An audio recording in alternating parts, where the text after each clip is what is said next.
Hi everyone, my name is Scott Smith and I'm the Chief Financial Officer of the Cherry Creek School District. As we move into the winter, it's budget season here at Cherry Creek. And I just want to take a few minutes to recap where we're at, where we think we're going, and some of the challenges that we've run into at both the federal and state level. Hopefully you find this information helpful and can share it amongst your community. Today we'll spend a little bit of time talking about what school finance looks like both at the local level and the national level. Then we'll provide some key updates about important things happening in the Cherry Creek School District and how we're spending your taxpayer money from the 2024 election. Before we jump into the governor's budget, a few important reminders about how K-12 funding works in the state of Colorado. For the School Finance Act, we're funded between a mixture of local sources, which are your local property taxes, and state funding.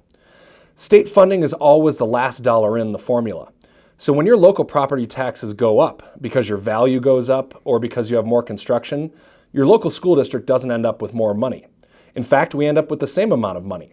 The only change is that the state contributes less while a local taxpayer is contributing more. Because the state's dollar is the last dollar in, they often use K-12 to balance the state's budget.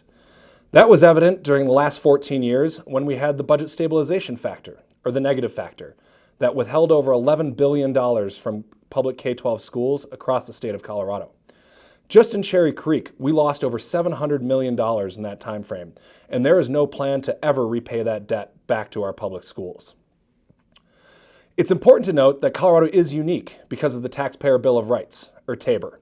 This limits the amount of revenue that the state can keep during an economic expansion.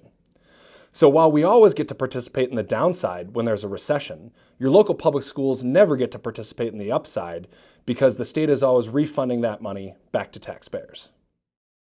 In the state of Colorado, the governor has to propose a budget for the next fiscal year by November 1st.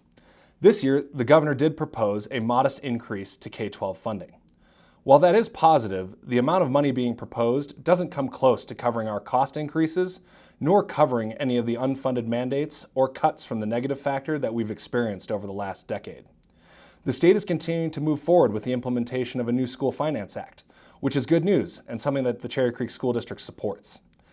The downside is that the new School Finance Act includes a different calculation in terms of how many kids do we count for funding purposes.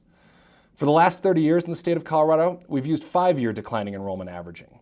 This will now be 3-year declining enrollment averaging. The reason that this is important is because while we're funded on a per student basis, not all of our costs move with every kid that we gain or lose in the school district. For example, if we lose 250 students across 65 schools, absolutely nothing changes. We're not changing staffing, we're not adding new programs or cutting programs. It's pretty much the status quo. Losing 250 kids out of 53,000 really isn't much of a change. But if you don't have declining enrollment averaging and get cut dollar for dollar, you have to make some pretty drastic decisions pretty quickly. Declining enrollment averaging is meant to ensure that programming stays as consistent as possible and that cuts are phased into school districts as to not impact a kid's educational journey. As we look at the state and national landscape, it's no surprise that our local governments and our school districts are facing significant financial challenges. These challenges exist across Colorado and across the United States. In Colorado, we've underfunded schools for decades. Our counties are experiencing the same thing. Our state has an $800 million budget deficit. While we know that we have challenges in front of us in Cherry Creek, other school districts and other municipalities have much bigger challenges, and they're already confronting those. We've been very fortunate that we haven't had to close schools or lay off staff as many other school districts have. But we need to be smart and make prudent financial decisions as we go forward to ensure the financial excellence of Cherry Creek for the next 75 years. One of the reasons that K-12 funding is so strained in the state of Colorado is that because during this administration, we have seen K-12 spending go from 42% of our state's budget to just over 29% of our state's budget. Clearly, the priority is not K-12 funding at the state level. If the state had done nothing else other than leave us at 42% of the state's budget, the schools in the state of Colorado would have more than $2 billion every single year to spend on students. Let me say that again. The state has chosen to cut funding to schools by $2 billion every single year in order to fund other priorities across the state. The charts on this slide show exactly what we're talking about. Over the last 50 years, you can see how K-12 per pupil funding in the state of Colorado has fallen compared to the national average. In fact, in many studies, we're ranked about 40th in the nation in terms of how much money you put into K-12. A different metric you could look at is the effort that a state makes to fund K-12. Some states don't fund K-12 simply because they don't have the revenue, but their effort in terms of how much of their budget they put into K-12 is much higher than Colorado's. We are one of the lowest states in the nation when it comes to what percentage of our budget gets put into public K-12 funding. The chart on the right shows that exactly that.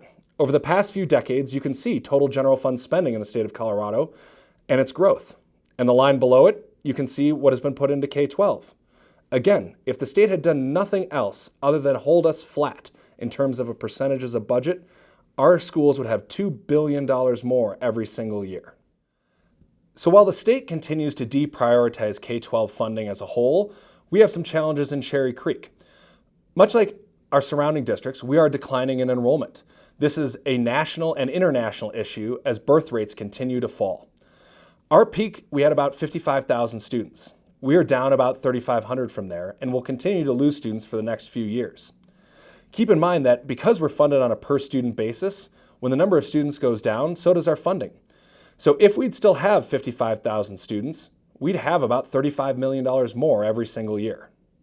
Another challenge that we're facing that is new this year is the uncertainty of federal funding. We receive approximately $50 million a year in federal funding. As of recording of this video in the middle of November, we currently have received zero of our Title I dollars this year. We normally receive about $12 million a year in Title I, and we've been told to expect that funding. But unfortunately, we've had to float all of those programs with our general fund because the federal government isn't following through with their promise to actually provide the dollars that are in law. They've also told us to prepare for a 20% cut to Title I next year. This is a cut that is targeted towards our schools with the highest rates of poverty. Locally, while we have seen declines in enrollment, our students who require additional supports continue to increase in enrollment. So that means while our total enrollment is declining, we're seeing increases in students who qualify for free or reduced lunch, students with special education needs, English language learners, and students who are unhoused. In fact, our students who qualify as McKinney-Vento students, or those students who are impacted by housing, has tripled in the last 3 years. We continue to see double-digit percentage increases every year in healthcare and have been told to expect that well into the future. This not only impacts the district, but impacts our staff, as they see less of their money coming home in take-home pay and more of their money going into healthcare premiums. Lastly, compounding the issue is that the state continues to force school districts to implement programs that are either unfunded or underfunded. And while a lot of these programs are well-intentioned and ideas that we would support, when there isn't funding attached to them, all that happens is that we have to cut other programs in order to fund these mandates. We need to be clear with the state, no more unfunded or underfunded mandates. While there are many challenges at the national and state level, we are fortunate in Cherry Creek. We are incredibly thankful to our community and our voters for supporting us at the ballot box in 2024. Our reality would be much different and our challenges much more acute if we didn't have the support of our local community. We wanted to take a minute to update you on what we're doing with your tax dollars that you provided in that election. The 2024 mill levy override helps fund ongoing expenditures, like salaries and benefits of employees. We used it to give a raise for our employees last year and lower the cost of healthcare premiums. As we add new buildings through the bond, we have to add staff in those buildings, and that mill levy allows us to do that. That includes the CCIC expansion, pathways at Overland, and other supports across the district. When we're completed with construction, we'll have additional operating costs at the CCIC and on the Overland campus for its new pool. The 2024 mill levy helps us cover all of those costs. And lastly, we hired additional trained security staff to make sure that our students and staff are safe every day when they come into our buildings. The second part of the 2024 election was our bond. Bonds can only be used on capital infrastructure, so think of things like buildings. The Cherry Creek Innovation Campus, or the CCIC, was the first project that we broke ground on. We broke ground on that 2 months after the election in January. The expansion will accommodate 70% more students and 9 expanded pathways. At Overland High School, we've started work on a new pool. Overland was our only comprehensive high school without a pool, and now we will make sure that we have equitable opportunities for all of our students across the district. We're also renovating the IST building to provide new pathways to students that are in demand from the Overland campus. At Holly Hills, we're going to build a new elementary school that will house both Holly Hills and Holly Ridge to ensure that all of our students have a seamless experience in a world-class facility on one location. We are rebuilding Laredo Middle School, one of the oldest middle schools in our district. Construction is already underway and we'll be opening it in the fall of 2027. At Cherry Creek High School, we're starting phase 1 of a multi-bond project to replace the aging infrastructure on this campus. The first phase will replace the West Building, one of the oldest buildings in our district. We'll accommodate this by demolishing the 2 administration buildings that currently house the adults on the Cherry Creek campus. We want to make sure that when we have construction on an occupied campus, we impact students to the least amount possible.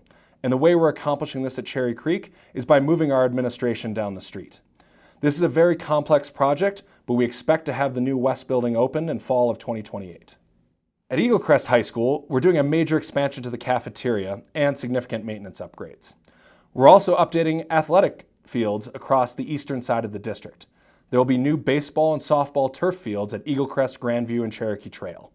We are also renovating a new food and nutrition warehouse to accommodate the increased demand for universal free meals. We've gone from serving roughly 24,000 meals a day to serving nearly 40,000 meals a day.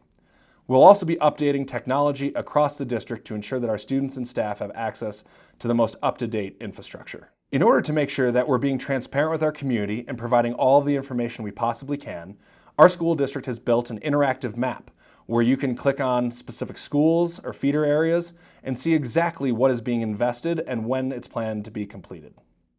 The Cherry Creek School District is a large organization covering more than 100 square miles. We have more than 8 million square feet of space, 53,000 students, and 10,000 employees. Our annual budget is just under $900 million a year, with monthly payroll running about $70 million a month. Our organization spends its money on people, and those people are the adults that work with your kids every single day. 87% of our money goes directly to schools and the people who work in them. As we look at the uncertainty at the national and state level, we know that we're going to have to tighten our belt and ensure that we live within our means until we get to a state where K-12 funding is prioritized again. It's important to note that any reductions we make, we want to keep as far away from classrooms as possible. But because school districts have been cut by the state over the last 15 years, there aren't a lot of great places to make cuts without having impacts in the organization.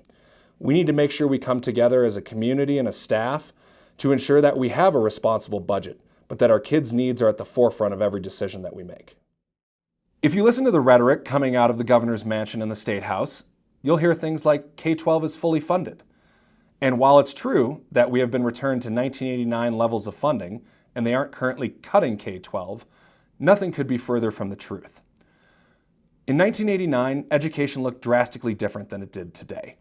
Today, we have one-to-one technology. We have security and safety needs that no one even contemplated nearly 4 decades ago. The impact of social media and mental health and other challenges that our students have require investments. At the same time, the state of Colorado continues to push unfunded mandates in curriculum and instruction. So while our costs have increased exponentially in these areas to meet both state and federal requirements, our funding hasn't come close to keeping up. That means we have to make trade-off decisions in order to fund these programs. We know that these decisions are going to come in the future as well. While the state continues to not keep up with our costs and the federal government continues to insist on not funding public K-12 education, we're going to have to make some tough decisions to figure out where we continue to invest into the future. So as we look ahead to next year, we need to remember, we are so lucky to be part of Cherry Creek. We have programs that no one else has. We have the best staff and the best students in a community that supports its public schools. There is a lot to celebrate in Cherry Creek.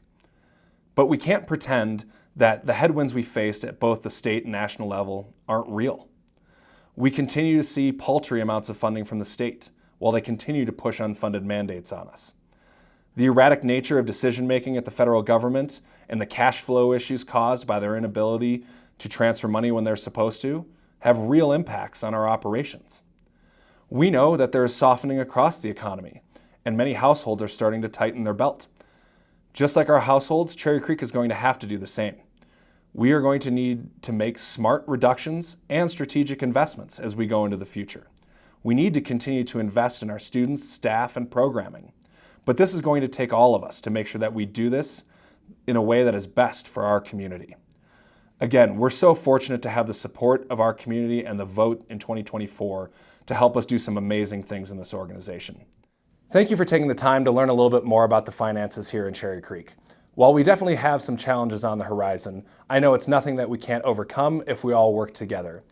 If our staff, our parents, and our community can be our voice and reach out to their legislators and make it known that our funding is critically important, we'll all be better off for it. We'll continue to be as transparent with our community as we possibly can be and make sure you're informed about what happens as we move through the legislative season.